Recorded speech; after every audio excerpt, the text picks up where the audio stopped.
Some people say that immigration could fundamentally change our way of life. They say it even threatens the very existence of some of our cultural traditions, like the good old English pub, like this one, here in Poland. But it's run by Yorkshireman James Eastwood, who moved here to make a new life for himself 8 years ago. And he's not the only one. When your friends and family start to realise it's not a long holiday, it's actually your way of life, it's easier to stick around. It was quite a case of foreigners coming over here taking our jobs. They didn't like it. Huddersfield brewer and pub landlord Neil Moorhouse is getting a consignment of beer ready. He's personally delivering it to a pub more than 1,000 miles away. We're only keep it quite local. Today we're heading to Kraków in Poland. The beer will be sold by his friend James Eastwood at his pub in Kraków. Neil will then return with a van full of Polish brewed beer for his Huddersfield regulars. We decided on the idea that we'd do some swapping basically, so I can send my beers to Poland, he can distribute them, and he'll bring his beers back here and distribute them over here, so it's good for both of us really. So in 1,200 miles, that's 24 hours, these beers, brewed in the heart of Huddersfield, will be on sale in the bars of Kraków. Safe trip, fellas. See you, Toby! I don't envy them, to be honest. They're planning to drive through the night. I'm flying there, and it should take just under 3 hours.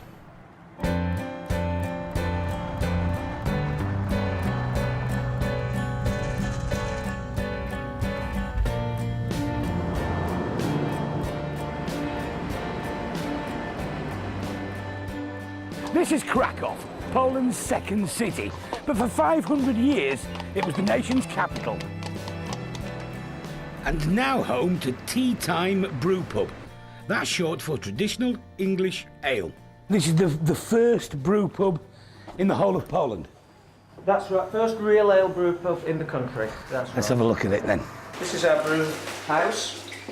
Owner and founder James Eastwood is proud of his brewing heritage. He now employs Polish brewers to help make his dad John's award-winning ales. We use some Polish malt, but we also use our specialty malts come from Castleford. What we're doing here is we're bringing back my dad's old Yorkshire recipes back to life here in Poland and selling them to local Polish drinkers. Spare a thought for Neil, who's just arrived with his beer. And here they are, 26 hours later. Welcome to Kraków. You must be shattered. Nice to see you, boys. We are shattered. But there's no time to rest. The beer's got to be ready for the locals tonight. One of the problems of having a traditional pub is you haven't got a traditional cellar. It all gets carried downstairs. That's the last one? Yeah, that's right, we'll let that settle and get that ready for tonight. While the Yorkshire beer settles, Neil and his co-driver Steve enjoy a well-earned pint of the local brew. Good journey. Cheers. The regulars are knowledgeable and discerning beer drinkers, and the new arrival from Huddersfield, Platinum Blonde, is ready to be served. I think I'll have a pint of that, please. There you go. Thank you.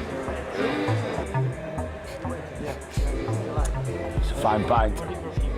But what do the locals reckon? Regular at the bar, Janek, is one of the first to sample the new brew. But I like it, yes, it's very nice, very nice. I like it so much. Why do you drink in tea time?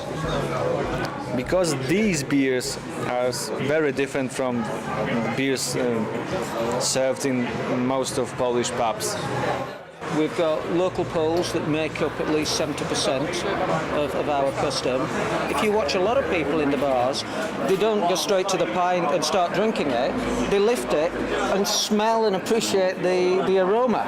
Not what you'd normally see in an English pub. Around the world, expats get together. But what James has done here is to provide a little bit of a Yorkshire pub that has invited the whole of Kraków into. Getting precise figures for British expats in Poland is difficult, but it's thought there are fewer than 50,000. One of them is 23-year-old Barnsley lad Ian McLeavy. He's been here for 18 months and teaches English to foreign students. I don't think I'll go back to England, at least for a long, long time, because I just don't think there's anything to go back for. You know, like I miss my family, I miss my mates. How do you say cheers? Nastrovia. Nastrovia. Or Stolat. Stolat. Means 100 years. That'll do me.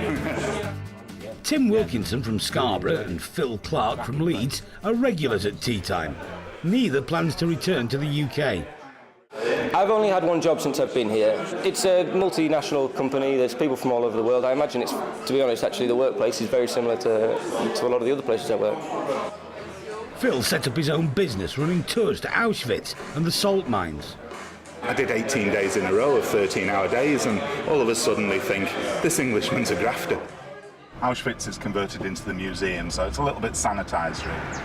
I've taken 7,500 people to Auschwitz now, so I see a lot of their friends and family and colleagues. And that's where most of my business comes from these days.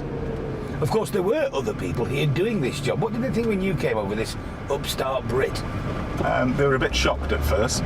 They'd never seen a foreigner coming over doing it, let alone a Brit. I think it was quite a case of foreigners coming over here taking our jobs. They didn't like it, but they soon got used to me. Back at the Tea Time pub, the tiny basement brewery can't cope with the demand. So James is joining forces with another local brewer. I say local, he's from Lincolnshire. We're on our way up to Brewpub Twig, which is the brewery David Twig set up. We've decided to combine our pubs and breweries so that we can just work together and make more beer that way. Hello. David Twig, originally from rural Lincolnshire, is a Cambridge physicist who took up brewing. 25 casks we're filling today. So we're adding some finings to clarify the beer. So it just helps the yeast to sink to the bottom. Tell us what's in finings, David. Okay, so it's a nice preparation from tropical fish guts. It's fish guts. Fish guts. He now makes 30,000 pints a month and is looking to expand his business still further by exporting bottled beers. Most of it will be going around Kraków, some to the rest of Poland, a little bit to France, a little bit to Italy, maybe some to England. And 14 of these casks of Black Prince Ale are heading back to Huddersfield with Neil, who's about to start his return journey. Well, it's my best of luck. Drive safely. Thank you. I'll see you back in Huddersfield.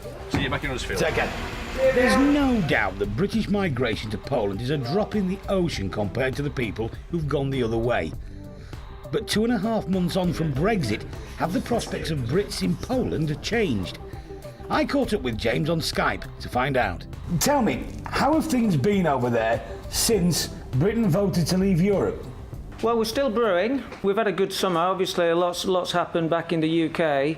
And the Polish people, do they blame you in any way? Do they see the Brexit vote as your fault? We haven't had any sort of anti-British sentiment over here. It's really been questions of concern, really, from our customers. You know, is Brexit going to change Tea Time? Say, no, Tea Time's here to stay. We're making good beer. Why would we? James's mate Neil is unloading another consignment of Polish beer for his Huddersfield regulars. And it looks like Brexit presents no immediate threat to this fledgling export business either.